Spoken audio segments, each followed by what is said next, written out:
I don't know if the public can hear our future pop music, but like this vibe that just hit is like a bop. So I don't know if you're popping in, if you can hear that, good on you. If not, I'm turning it off. So so Aussie, why would you not let Worldcoin near you? I don't trust it farther than I can throw it. And since it's not an actual thing, I can't throw it very far. And therefore, I cannot trust it. So what is different? This is just a soul token. This is just a soul bound token, zero proof knowledge. What Except it's about not zero proof knowledge. This is how the so? opposite of zero proof How knowledge. so? It needs your iris, it needs your biometrics.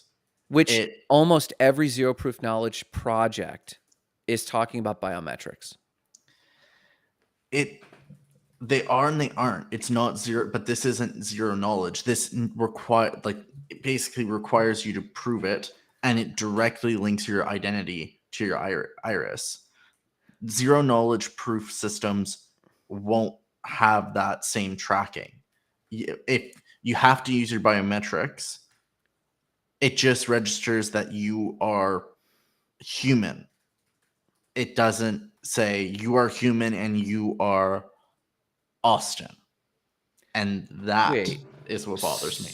So like how do you think what is your perception of how other zero knowledge proof protocols work? You don't think that they identify you as Austin. You just think, hey, if you're holding a phone that happens to have this Ethereum address, good on you.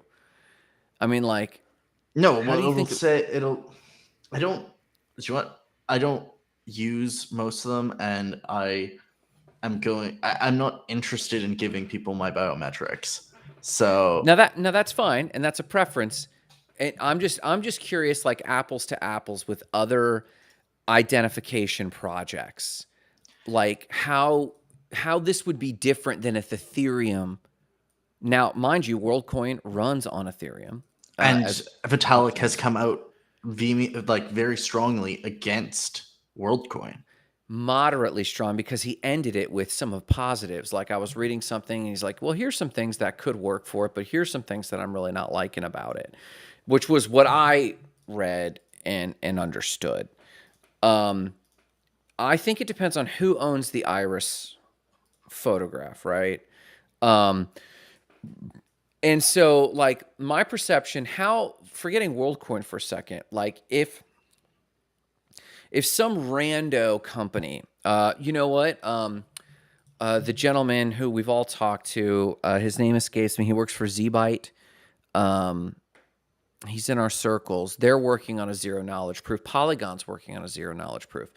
Let's say that they were all like, okay, we're rolling out a decentralized protocol for identity, but we do need to verify it is you. Because on the roadmap, how do you use zero knowledge proof? Not just ZK proof, how do you use digital decentralized identity?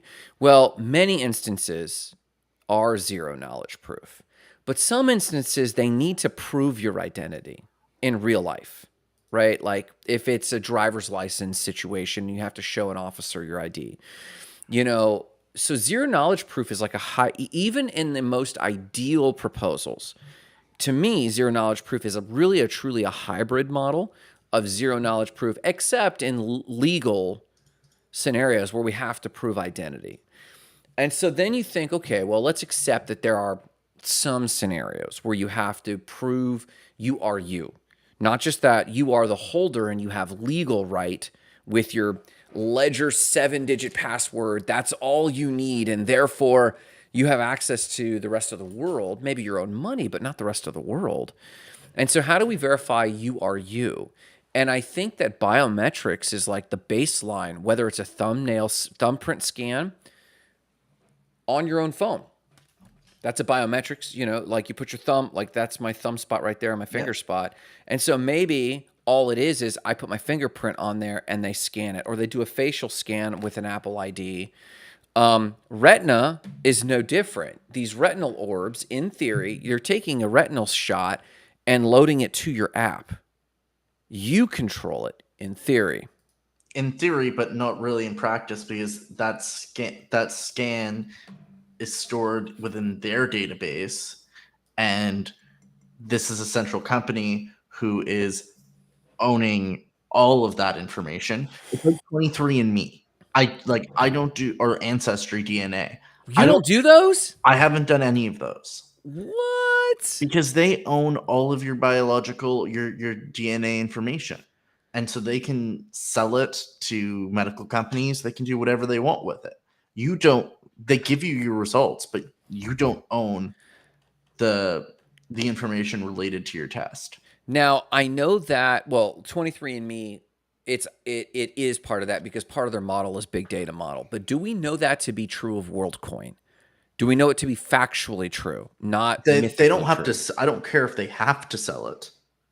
They if Business the model or not, in their terms, do they say we hold a centralized database of retinal scans? Within all of their information, they need your retinal scan to be able to prove you're human. It is essentially the most essential part of their entire proposal, and therefore they do have to hold a database or hold that information somewhere Why? Because that doesn't so like that they can. functionally. That does functionally. It makes sense that in the outset, I bring my ID, I scan my retina in the orb. It saves that retinal scan in my phone for me as a high resolution. Now I have it. That doesn't necessarily mean they have it. They've verified my identity. A real person has verified that I match my ID, the ID that's scanned. This is my retina. Then when I go to buy dinner somewhere or go to a nightclub, it's not that the nightclub loads my retina and then scans my retina and tries to match it. It's that I wave my phone, I scan my retina on my phone just like I would on my finger tap. What I'm saying is I believe that they're saving it, but I don't know it to be factually true, if that They makes sense. Fair, but their business case is also they've been raising money through investor rounds. Yes. So Yes. they're doing this for profit. And Yes. therefore I don't want to contribute to a system that is essentially trying to use my own biometrics for their own profit. So just out of principle, as long as biometrics comes into play to someone's profit model other than me, then you just have like it goes against your values. Yeah, I mean, I think there's just way too much room for exploitation. Uh, because we could, with 23andMe, you could have in the future someone gets access to your data and tries to sell you a very specified medical treatment plan because of pre of conditions that are found in your DNA. You could, if it's held on a central database, there could be a hack, and all of a sudden they can start using your retinal scans for God knows what, or your. Mm-hmm. And so for me, that's a no-go. And when you're talking about the founder of probably the largest AI um, kind of source right now with ChatGPT and OpenAI, launching this to prove you're human against something that he's developed, and he wants your biometrics and is using universal basic income as his argument, I just it loses me pretty quickly. Uh, But here's my thing. Okay, but why? I I on principle, I think that you're they created a problem that they are now using your own additional information to solve with using the lever of, hey, you could potentially get universal basic income because you participate. Sure. So When it's a you've coercive pictured, model. like In when you my picture the future and how future tech works, Was biometric scanning never a part of what you picture the future to be like? I picture the future to potentially have biometric scanning, but I don't necessarily. I would rather let the government have my biometric scanning than a private company. Whoa! Okay, so your beef is not with biometrics. I mean, Your beef look, I've got beef with biometrics in general, your biometrics. but I do have a beef with a private company having my biometrics much larger than I do have the government having having my biometrics. Now, to me, that's paradoxical, but that's okay. I wonder how many other people, what, like, if we went through the same conversation loop, we'd be like, no, this is ridiculous. And then we drill down to it. It's like, well, I trust the government with my biometrics. Do you think Americans hold that sentiment, or do you think that's because Canadians have a more, not total, but more affectionate belief I in their think it's government? partially because we're more affectionate with our government. I think in the U.S. they're like, am I saying I'd be 100? I'm 100% comfortable with my government having my biometrics. No, I can see how that could be exploited, and how be you could construe a lot of things if people have access to your biometrics, including the government. But I do find that I would rather the government have it. Like the government does have my fingerprints. I'm fingerprinted.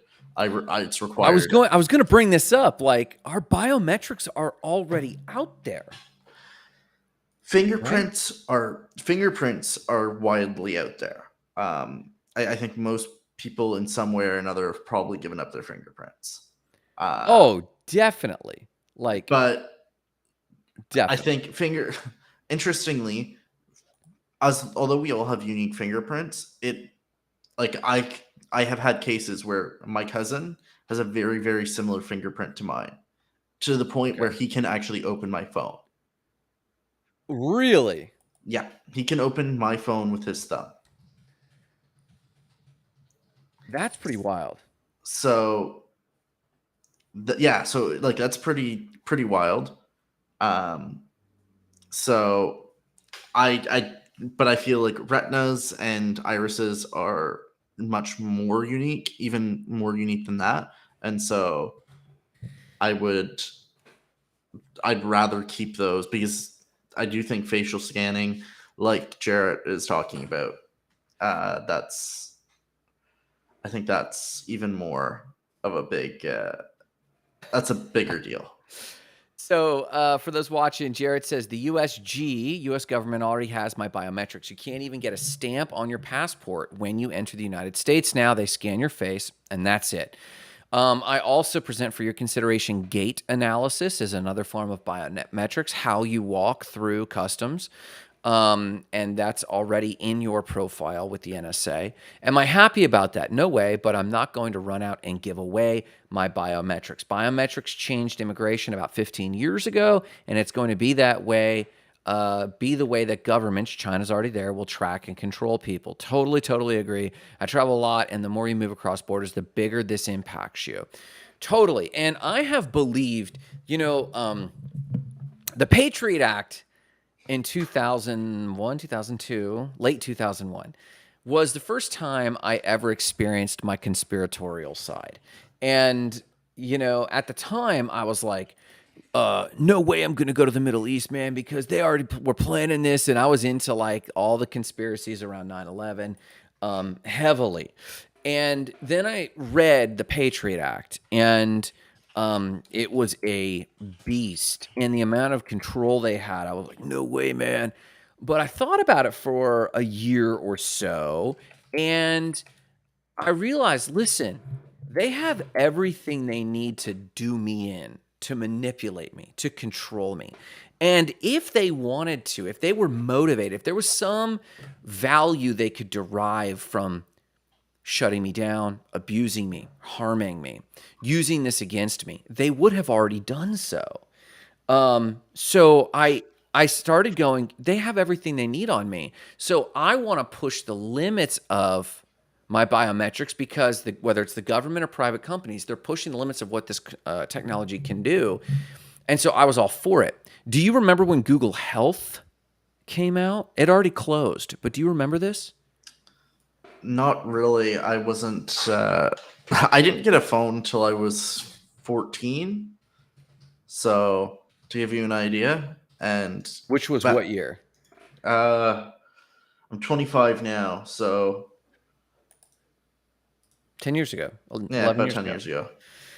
So when this came out, and I concluded this, I thought, okay, so if I'm ever going to get put away in a FEMA camp, right? If they're going to shut me down, which is like the big conspiracy of 9/11, or they're going to control at the time Christians or whoever, and I'm like, if they're going to do this, there's a huge economic disincentive unless we were in a communist country for them to do this. And so Jared has rightly said many times that this is like a privileged position to have. For me to go, I don't care. I just want to push the limits. And so from the earliest days with Google Health, I was bio-tracking everything and submitting it to them. As soon as I could, I submitted 23andMe. And because I want as many private or public companies processing my data as possible and speeding through it. And so hopefully I can also benefit from that information. 23andMe was the first time that I actually benefited from that because I learned something. And I want more of that. And so when I was really disappointed when Google Health closed down, Jared. Yeah, Jared, I'm with you right there. Like, I have, just because they haven't done it doesn't mean they won't. Oh Like, yeah. Grant, you might not have done anything to piss off good old Uncle Sam just yet, Mm-hmm. but you're on this podcast enough, you're probably going to say something that will. And Yeah. then you're telling me they've all the information to put Right. you away. And even if I could say that, Grant, you were with me when that happened, we were at Yeah. permissionless together or something. Yeah. Uh, they would have all the evidence to say, no, he wasn't. He was, The we've got you manipulation of on. the data, and they could not even show it. They could just point to abstract database and go, no, the database says Grant wasn't there. He was actually, putting fertilizer in a truck and blew up the next Oklahoma building. And you're like, no, I was there. It doesn't matter what the witnesses say. We have the biometrics. So, I mean, I know that's a fear, but like, hasn't this been like the ongoing? Isn't this a North American? Maybe not. Maybe isn't this just a human fear that people in control will manipulate whatever they have to use to oppress you? Oh, I mean, I think.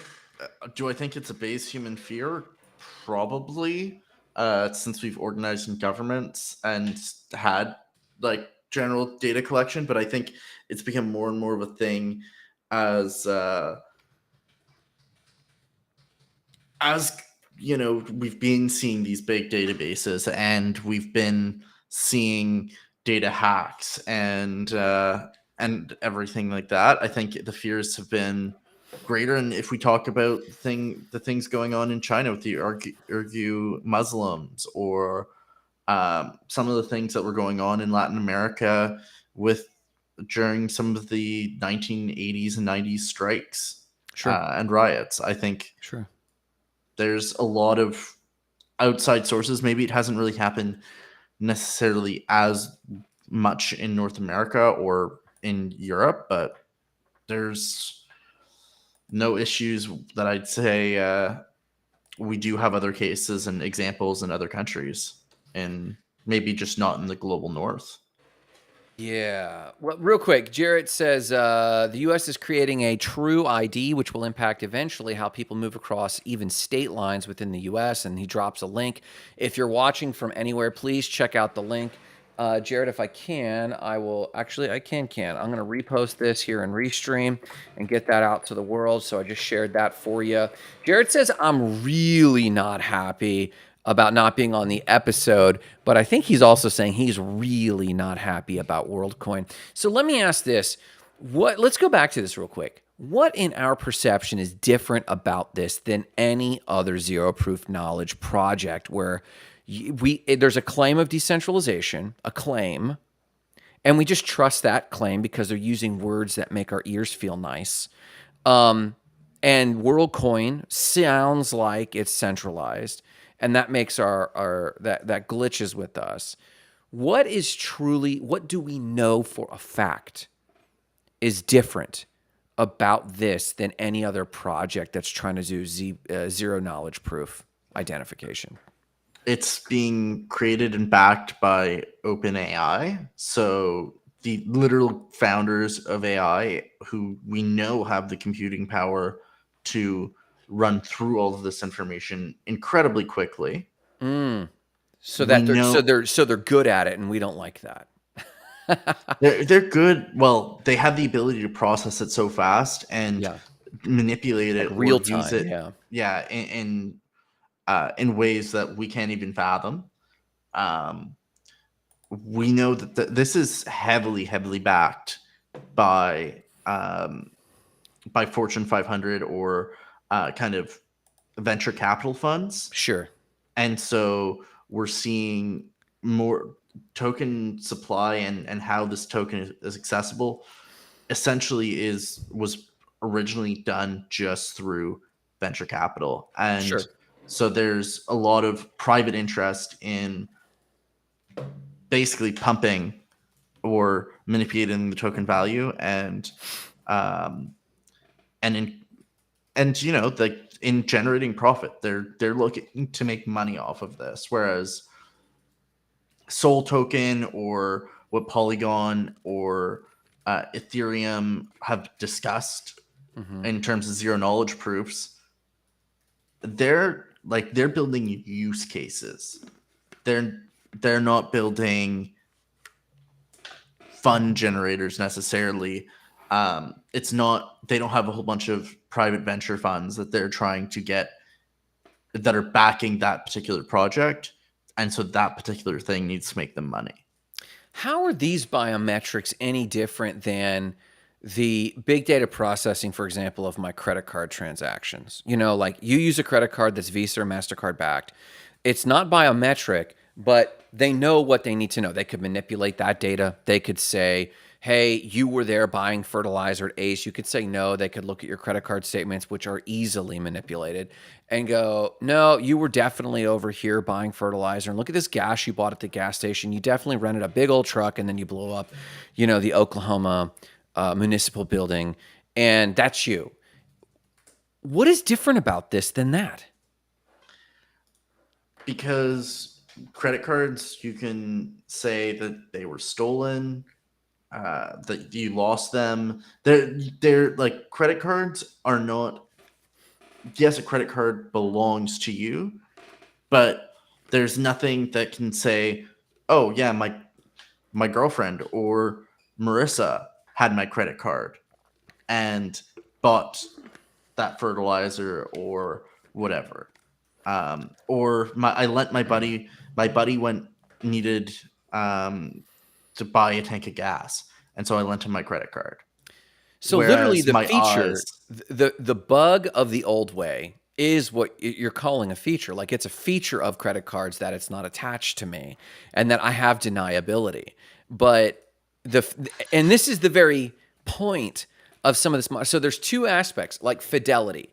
So when I think about the retina scan, it's highly accurate, right? You think about a credit card, it's not accurate relatively to a retinal scan. It has a low fidelity, but that's its very feature. It's like saying that like right now we have 4K television screens, right?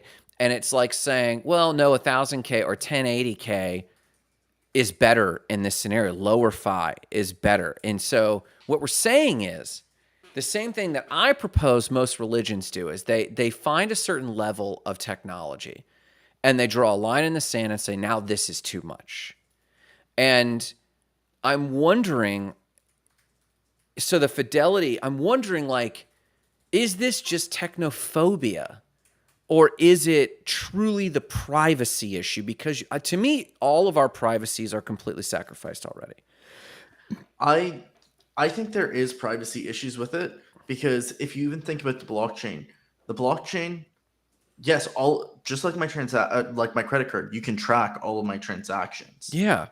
But my wallet, you can't necessarily, once everything is fully on chain, you can really necessarily say my wallet is my wallet unless you go back to Binance, get my KYC, and find, okay, this wallet belongs to Aussie because we can track it back to this Binance account, this very Yeah. specific Binance onboarding account.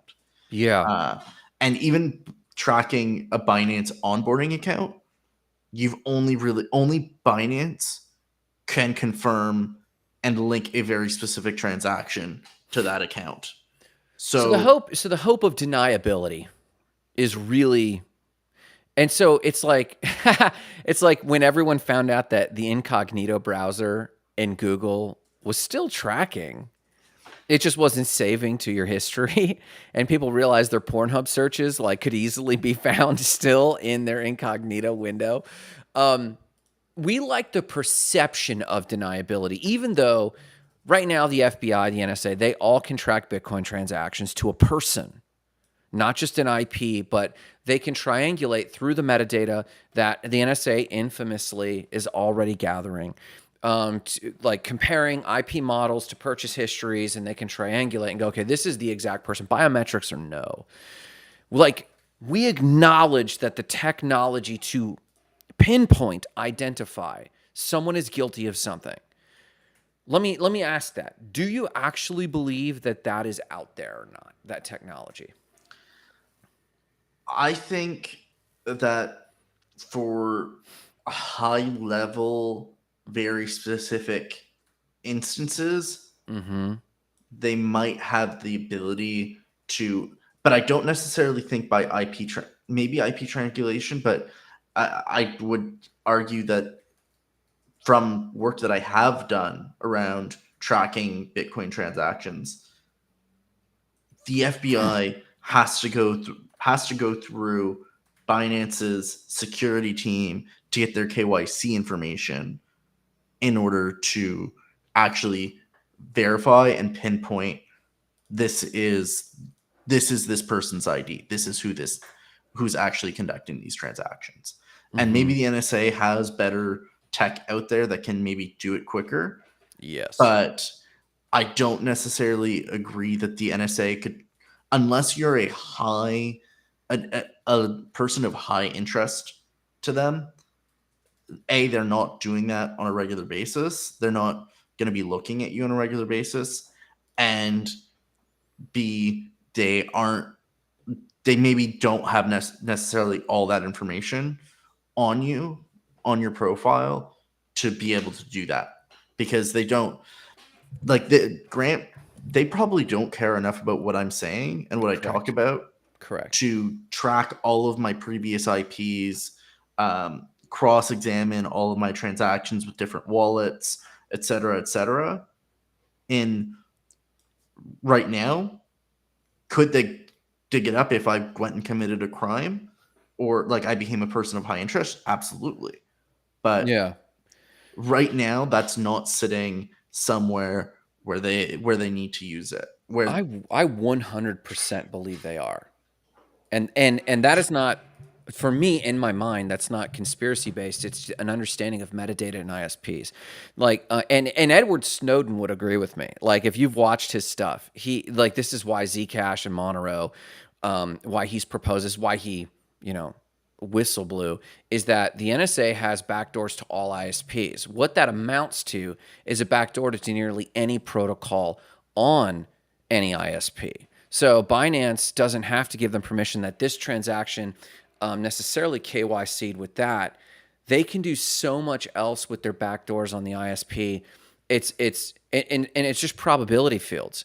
And so now that we have supercomputers and now that we have quantum computing, they're running nearly all this metadata. So you're right, they don't have a file that says Aussie went down to the 7-Eleven and then to Tim Hortons, but they do have a probability field that can queue up almost real time and go, well, if this person becomes a person of interest, it's not sleuthing to go, okay, we've got like 10 possible suspects of this one thing, and Aussie's one of them. Now let's run the probability fields on Aussie's metadata, and let's just draw that up. And it takes hours. And so, I think it would take longer than hours if you're not already on On a the potential radar. on a radar. I Yeah.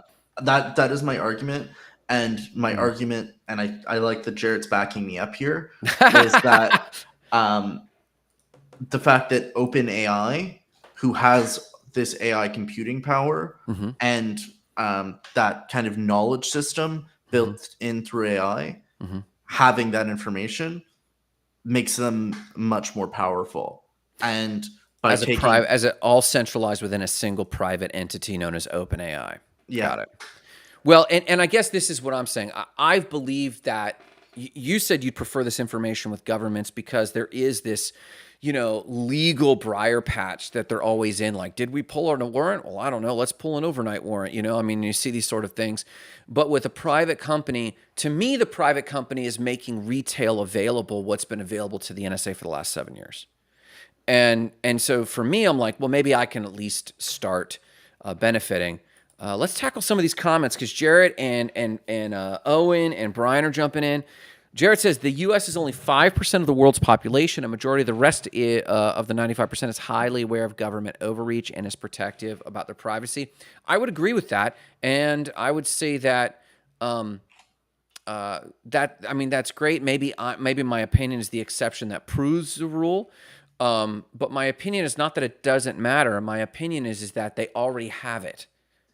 And if they already have it, in my opinion, if they already have it, why don't I just make it commercially available and try to skim some benefit myself? Go ahead, Ozzy. so the big thing is maybe the NSA has it in the Mm-hmm. US, Mm-hmm. but most governments in other countries Sure. don't have an NSA or an organization operating at at the same level as the NSA. Sure. How would I And feel if Cambodia's government had this on its people? yeah, so I feel that. exactly. I feel that. So basically by giving if by giving or encouraging people to give their biometrics to OpenAI or Worldcoin for this Mm-hmm. universal basic income that Yeah. they're promising, Yeah. what's not to say OpenAI doesn't go and sell that data from from Cambodian citizens to the Cambodian government Sure. Certainly. for exploitation, and therefore, yes, maybe you're in the U.S. and you think the NSA already has all that information, Mm-hmm. but you don't control who OpenAI sells it to. Yeah, Jarrett comes alive from the dead to simply say, I listen, F Grant, I, I agree with everything the Canadian says. Real quick, Brian Naughton says, let's face it, the fears, whether rational or not, are the same as they are with CBDCs. Yes, I would say these are one and the same, whether it's identity or cash. Elon famously said that money is simply a database. And these worlds are overlapping. Total full spectrum control. Aussie, what was your thought there?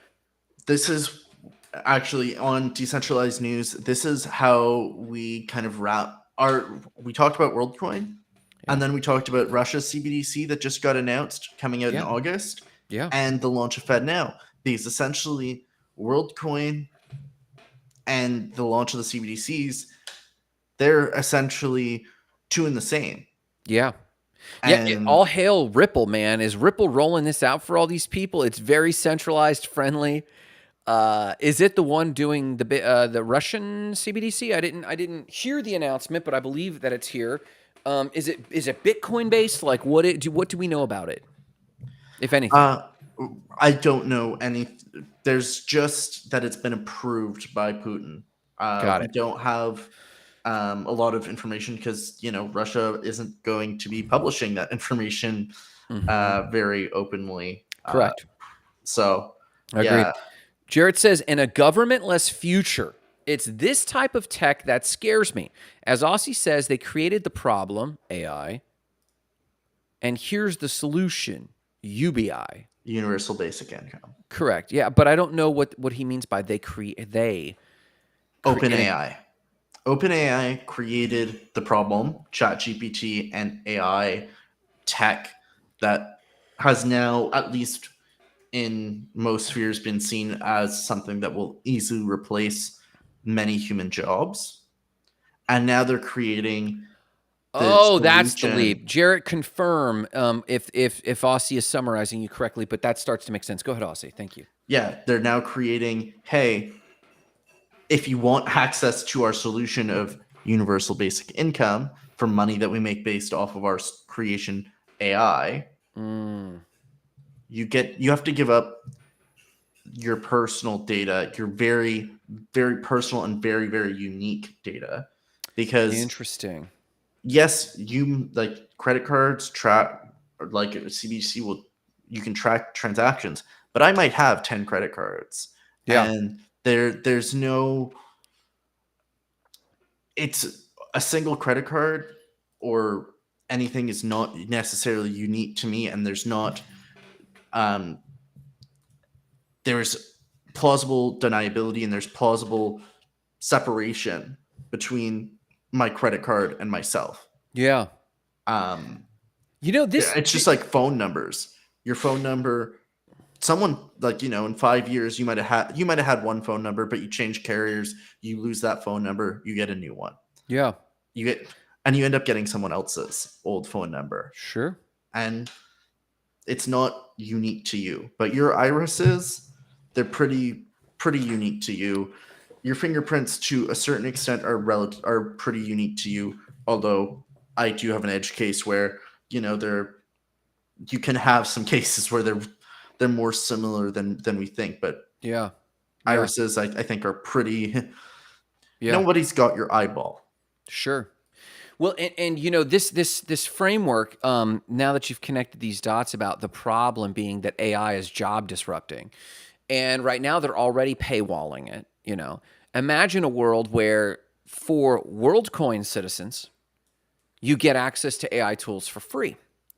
And, this idea that AI won't disrupt your jobs, people that wield AI will disrupt your job. And I do believe that. And we've already seen that, one person can do the job comfortably of 3 or 4 or 5 in the information economy with AI.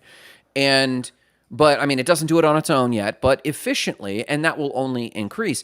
And I imagine a very sci-fi world where WorldCoin identified people, verified people, can log into these AI tools for free and wield them. Imagine a world where you're not AI verified and they suddenly just gate all open AI tools and say, no, if you're not a WorldCoin citizen, you don't get access to this. And now what you've done is with zeros and ones created a caste system and a hierarchy like that. And then it makes sense. Well, yeah, universal basic income, also the moat of money would also flow, because maybe we gate it and just raise the price from $25 a month to 125 for 2,500 a month, because these tools are worth it. And who gets those dividends? WorldCoin users and Corpo OpenAI. And so they are setting themselves up to be an interplanetary, we have these international corporations, multinational corporations. We're going to have multi-planet corporations very quickly, and this could be it.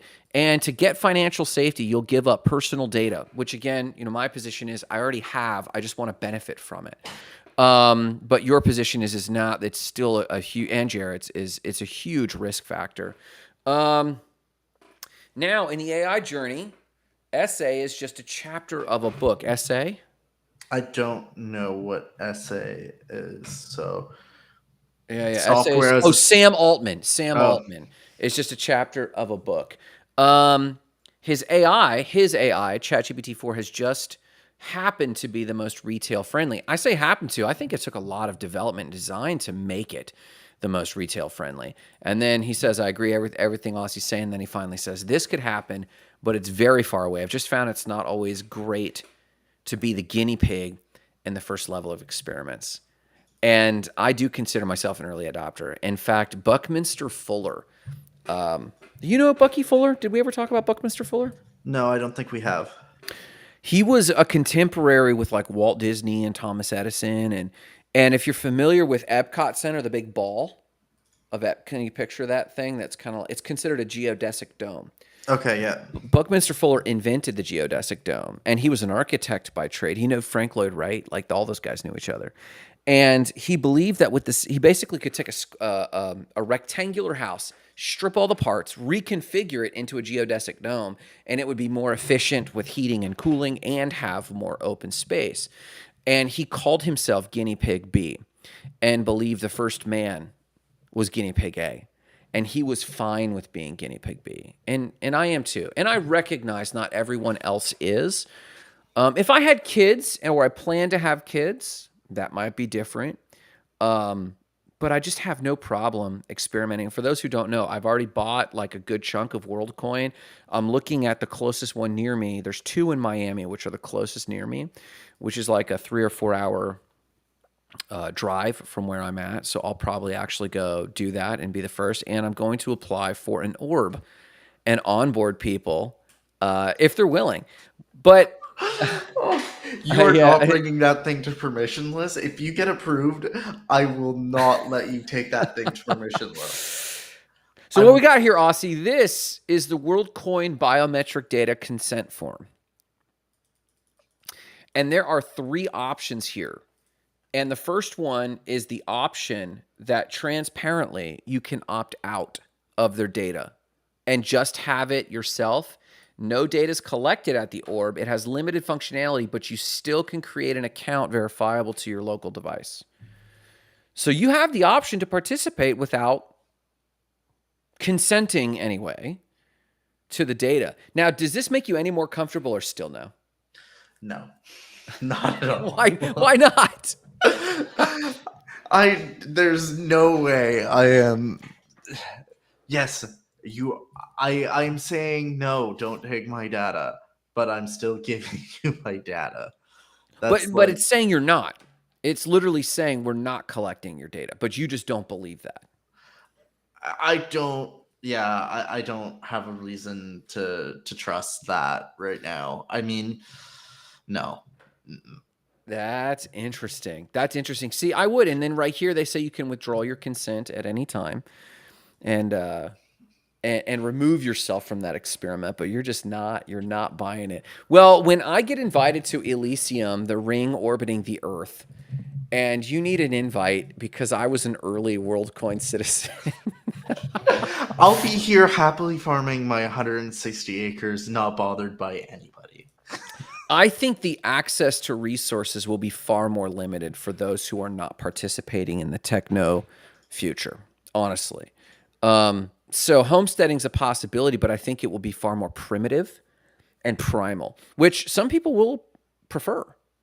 I got no problem growing my own food and not needing massive technology. Do you know how many inches of rain a year you get up there?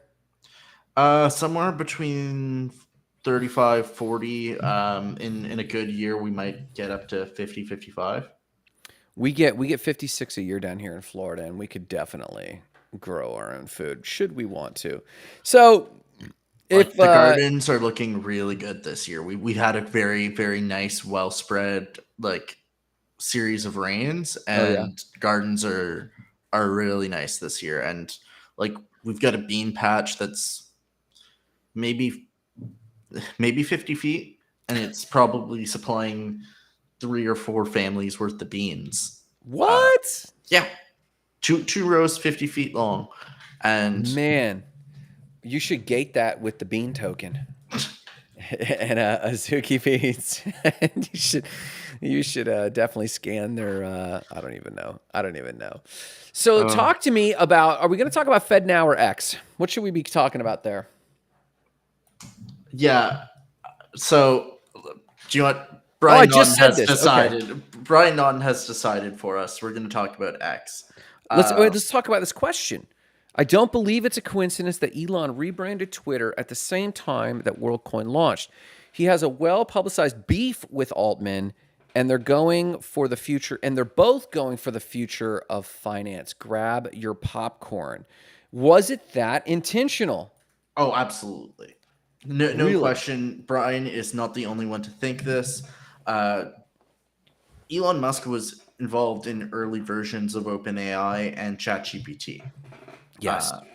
He is very, very well known, and that has come out. He's openly expressed concerns about the truthfulness of ChatGPT and of Sam Altman's AI technology. So he made a joke about changing everything to X on the 23rd. And we talked about this Mm, on Decentralized News. He turned around the next day, the minute that Sam Altman decides to go public with yep. Worldcoin, and says, "Hey, it's here. Go." Yeah. They'll launch the logo on Sunday, right? And everyone's posing the question, why X? Well, everyone knows he's an engineer. My answer to this is X is the variable, and sometimes it's the unknown variable that should be pursued and discovered. And I mean, if that doesn't speak to kind of the spirit that Elon's operated under, um, so is this an endearing act of Elon to kind of fight AI? Because he has mentioned that they've launched their own AI company to explore I forget how he worded his ambition to Well, explore he's human trying to make sure that with Twitter or X, that truthfulness, that ethical. ethical. So we're not seeing censorship; we're seeing ethical truthfulness on the platform. And I think it's goodwill. I think it has to do with his own beef and his his care for. He does care for at least some kind of truth. I think that has to do partially with his autism and his Asperger's. There's they tend to have certain compulsions, like his compulsion with the letter X. Sure. If we think of all three of his major retail facing companies right now, um, we've got Tesla with the Tesla Model X, which was the Yep. third car that they launched under Tesla, one of two that are still in production Yeah. from the original three. We've got SpaceX, his space exploration company, Mm-hmm. and Twitter has now been converted over to X. Yeah. So he has um, he definitely, and yeah, well then his child with Grimes is Mm-hmm. their name starts with X, and then one of his other earlier kids was named Xavier. Yeah. Uh, I think that's the one who's now refers to themselves as a she, but I am not Mm-hmm. 100% sure. I can't remember which one it was. So yeah, there's a obsession with the letter X and what the X means, whether X is the variable, like because he's an engineer, or X is like the Roman numeral, as in the Roman numeral 10, or Maybe. um, Yeah. or what it could be. Well, I mean, X.com, he originally bought and used in as early as 1995 or 6, I believe. They sold Zip2 for about $300 million. He and his brother each got, I think it was 12 or 22 million. Now, that's 12 or 22 million in late 90s money, right? And so they immediately dumped that into most of that into X.com. Now, what I didn't know is that Elon had interned at the Bank of Nova Scotia. But he did, and he met his earliest investors there. And they also dumped money into X.com, which eventually merged into Contify or something like that. And that became PayPal. And now we have the PayPal mafia. And then he immediately took his proceeds from PayPal and rolled that twofold, one into Tesla, one into SpaceX. And so X obviously represents, I think, his variable. But aside from all the jokes and memes about like, what are we going to call tweets now? There's this, I think, a power move, this idea of disrupting oneself. And I believe that them disrupting Twitter I believe this is him signaling. Not only is he going to do this stuff with AI, but I believe it's his signaling saying, no, I'm taking this all the way. And this idea of, well, his $44 billion is well underwater right now. We know that. But to me, it's a sign of his full blown commitment to be like, I don't care if I sell this later. I'm putting my fingerprints all over this thing. So let's ask that to you. Do you think it's a good move, smart move, or just vanity? I think it's a vanity move. What? He's also talked about he wants to create the app of everything, and so Yes. Twitter is Twitter. It's tweets and it's a social media app, and so by rebranding to X, X X equals everything. If you Yeah. think about it as an All engineer, things. Hmm. so um, so I think that could be the argument that X is the everything app, Yeah. and you know we're having monetization, we're having your ability to buy crypto, trade stocks, Yeah. everything, basically revolutionizing the financial system. Um, and Yeah. so, kind of, do I think part of it, like the timing, is a vanity move? Of Oh, I sure. It's the a meme. time, The timing is a meme. yeah, the timing is a meme. It's, hey, screw you, Sam Altman. Uh, Sure. but I think the X is, yeah, I think X is him putting his fingerprints all over it and kind of showing that it's going for a bigger vision, a bigger target than what Twitter was doing. Yeah. It has to do with something that he's got a bigger mind about. Oh yeah, and barring the logo, I think he has had a vision for calling this X since nearly the day he bought it. And I think you're right, the timing and aligning with what's going on with OpenAI. Of course, he's going to try to stick it to him. So why not roll this out now? It's graphic, it's visual. I think he has several plays like this in his pocket that are like, you know what? I could just direct my engineers to focus for the next 4 weeks and roll out this one feature or that one feature. Well, and this is an interesting point by Brian Naughton. I believe this. He bought Twitter because it saved him a minimum of 5 years to achieve a long range plan involving X.com, where he began his journey. I believe this is true. Zip2, do you know what Zip2 was, I Aussie? have no clue what Zip2 was, but I want to preach to Brian. I 100% agree. I I think that agree. this whole rebrand was probably what he was working on from the I agree. minute he walked into Twitter. I agree. No, I do agree. And just knowing that there's going to be these external pressures, he has these chess moves ready to go. Um, for because of publicity. But Brian's right. Like I believe X.com was really his second venture from Zip2. Zip2 was basically a yellow pages on discs that he went around and sold, like peddled as like AOL discs, went around and sold these throughout Silicon Valley. And then they started expanding what was on those discs and what that service was. And then eventually, and Jackie's like, I 100% agree, Brian, definitely. Now, I don't want to miss Jackie Roach's other post. Imagine the transhumanist using cloud seeding to take out the homesteaders. That's a throwback to our conversation about homesteading, like keeping the man down. That's probably true. But I do believe X.com was his first serious venture. I think Zip2, he knew right out of the gate, I'm just going to try to make my bag. And if I can make my bag, then I'm going to actually start. And I agree with Brian. I think X.com was the official start of the Elon era of let's disrupt these industries. And I think the chess move of tackling finance first, which he did with X.com, which rolled into PayPal, that was his first attempt. But I think he knew PayPal failed at the ultimate vision. It pioneered what we know as digital money, right? And digital payments in terms of creating real technologies and real web-based, a huge amount of volume. I mean, eBay, this was the default for eBay. And get this, I didn't realize this. Did you realize this? PayPal didn't spin off as its own company until 2015. I was looking that up earlier and I was like, wait, that's kind of late in the game. But I guess Yeah, that's I didn't realize it was that late, but I mean, yeah, I mean, PayPal was. I think that's why he sold PayPal, is oh because yeah.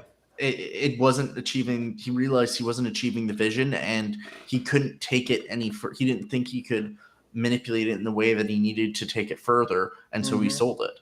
Mm-hmm. I think, and he saw the acquisition of Twitter Yeah. as, okay, this is the way that I can get back to that vision. And Well, all he's yeah. been I mean, talking I'm about is dealing with money. electric with Tesla, and it's wavering right now. I'm making progress with space, and space is happening right now. So, what an opportune time. I've got the cash pile, I've got the delegations going on. Why not make my move with X again and Twitter and go from there? So, I fully agree. Do you like this? Is this going to make you use the app more or less or nothing? Nothing. Neutral. I'm neutral. I'm semi-active on Twitter. Anyone who knows me will see I post. I try to post once a day, Sure. usually good morning, and maybe if there's something interesting, like we get FOMC tomorrow, I'll probably have quite a few tweets out tomorrow around FOMC. But For the layperson, what is FOMC?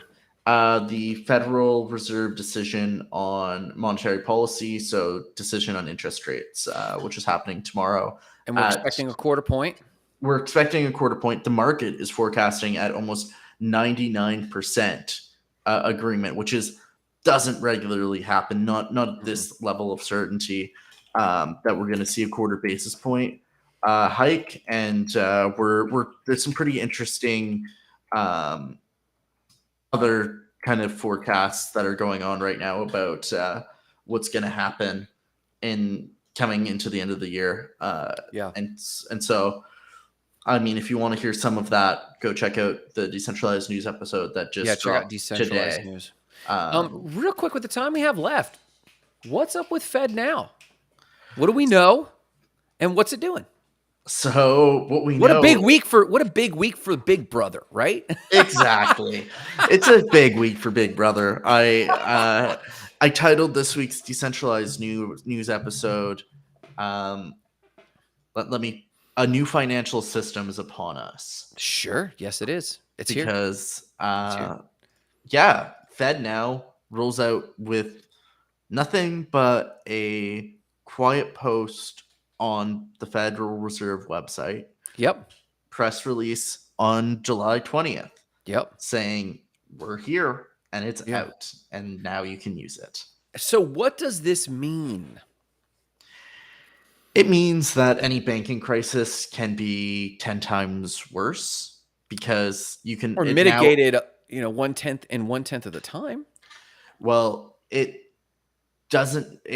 goes both ways because the thing is now transactions can occur on the weekend. Correct. Basically 24/7, which is how crypto operates. And that was one of the saving graces during the Silicon Valley Bank disruption, is that it happened essentially on a Friday, and they had the entire weekend to solve and ensure liquidity for the bank. Sure.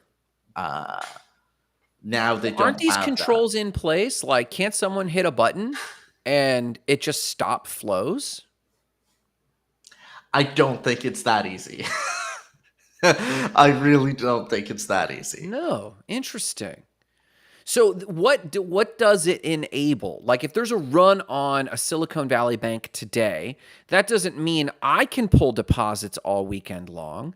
It's the money markets that can move. It's bank to bank, correct? Yeah, right now it's bank to bank movements. So there can't be a run on the bank on a Saturday when no one's there to stop it.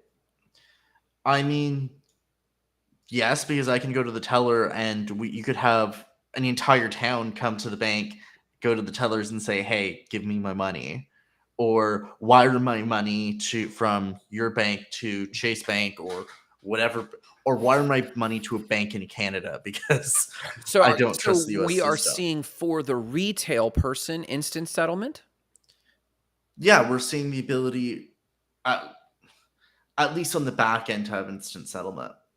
Well, and that's my point. The back end is bank to bank, and bank to bank usually happens in large volumes of cash based on prearranged deals. But that doesn't mean I can wire you money in my Venmo instantly now, and it's floated, but it doesn't settle until the weekend is over. Are we saying Fed now, to our knowledge, allows my Venmo transaction to you to settle instantly? Is that what we think it is? That's the understanding. My understanding is because Fed now allows these settlement transactions between banks to occur on the weekend, we could have instant settlements in terms of even if there's a weekend, we can have that instant settlement. So I was checking out, and let me drop a link for everybody. This is the onboarding, if you will, for the Federal Reserve, or Fed now. I don't know I haven't explored this myself, but I'm curious as to what we're saying is true. Can I do instant payment settlement, or is it just the money markets, the unseen banking movements? And if that's the case, then it's the reconciliation settlements, and that could be a boon. The way I believe it is, if they built this for instantaneous, they also built the floodgate mechanisms that they can turn it on and off at will. So to me, just like a CBDC, they can control everything. So I would assume that they could also control, should there be a bank run, But if anything, to me, it would almost be like to me, the bigger risk is that they can print money too quickly with zero recourse. And, but for end consumers, I don't think we're going to see much of a difference. Now, this brings in the ISO 20022, and we're at the top of an hour, but I just want to take 1 or 2 minutes for my understanding on this. I was reading up on this, and the Swift ISO 20022 crypto tokens is basically a dictionary of vocabulary that a bank in Odessa can send large volumes of transactions to a bank in New York City, and there be annotations about these cryptocurrencies. So banking settlements can happen natively in their crypto. So Bitcoin can move from here to here. And in that is a place for that Bitcoin address and the recipient Bitcoin address. It can happen in one big transaction. But banks aren't doing this yet. They just have the ability to. They are allowed to, between now and May 2025, so another year and a half, 2 years, year and a half, to implement this. But FedNow is operating on it now. And anyone can check out the ISO 20022 cryptos. These guys know that I've been stacking a little bit of these for the last year, the last 6 months to a year. Yeah, 6 months to a year now, I'd say. And I have not seen a bump in any of them except Stellar. Stellar is one of the ISO 20022 tokens, and we have seen a bump, but that only correlated with the SEC and Ripple case bump that happened in the market. So we don't know what to expect, but we do know that FedNow is activated right now. So aside from the fears, what do we know to be true about this shit? It is the backbone to the CBDC, the I US agree with that. CBDC. That's kind of the only other main factual thing, unless you're a banker, that everybody knows about it. Gotcha. It is the backer. It is the essentially the first step towards the US CBDC. I think there's still some steps to come from here, Sure. because yes, we've got iOS 022 cryptos, but Yeah. the US dollar isn't necessarily an ISO 2022 crypto yet, and so they do need to be able to build that digital tracker Yeah. per se. And so it'll be interesting to see what happens. We know that they're not there yet because there's still postings from the Federal Reserves looking for senior crypto architects. One of a Yeah, I still Republican think they could be 2 years out. Republican congressman's literally calling for a ban on CBDCs. It's been pretty interesting. Warren They're Davidson banned in Florida. yeah. So I do think the CBDC is probably at least a year out in the Yeah. US. The fact that it's in Russia, I think in August might be Accelerate. accelerating the timeline from, I think it maybe was originally a 2 year, after the election, Yeah. it'll be part of our plan to rehab the banks. Yeah. How we're going to fix the financial crisis that we've had with the banks.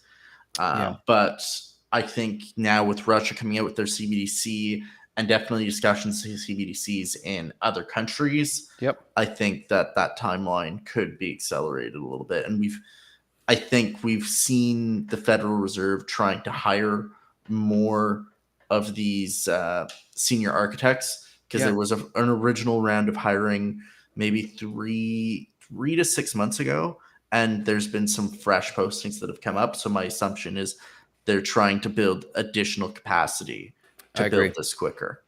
Yeah. Yeah. I would like to know, maybe the next time we talk, I'd like to know more details about what we do know. Even like, what does FedNow propose for the average citizen versus bank to bank, business to business? And then I'd like to know more about what is down with Russia. What can we know about Russia's CBDC? Is it going to be required for all citizens? Is there going to be an adoption period over so much time? Are they going to outlaw caches or denominations over a certain figure and require people to turn them in and get deposits? Are they going to start putting a expiration date on money? Like, how are they wielding it? These are like the fears that every American has. Let's observe. I'd like to talk more about that. Well, any final parting thoughts? Any shout outs at all for now that we're kind of over time? I mean, shout out to Jarrett for joining us and agreeing with me against our very, very special friend Grant here. The Chief So DGen officer. yeah, so Yeah, man. shout out Jarrett. Hope you feel better. And I mean, shout out to Brian because Yeah. he's dropping some true facts right here. He is dropping facts. I want to know his opinion on those facts. This is the thing I like about Brian is he does bring facts. I want to know his opinion on these facts. And shout out to Jackie Roach for coming out of her cave up in Buffalo. She's doing a lot up there, doing a lot of cool stuff, and for coming out and hanging with us for a minute. So thank you, everyone. Join us Friday morning for Free for All Friday for Not Crypto Bros at 10 a.m. Like, subscribe, share the episode, and give us crap for where we totally missed the ball, and hype us for where we totally nailed it. Have a great one, everyone, and thanks so much. Take care.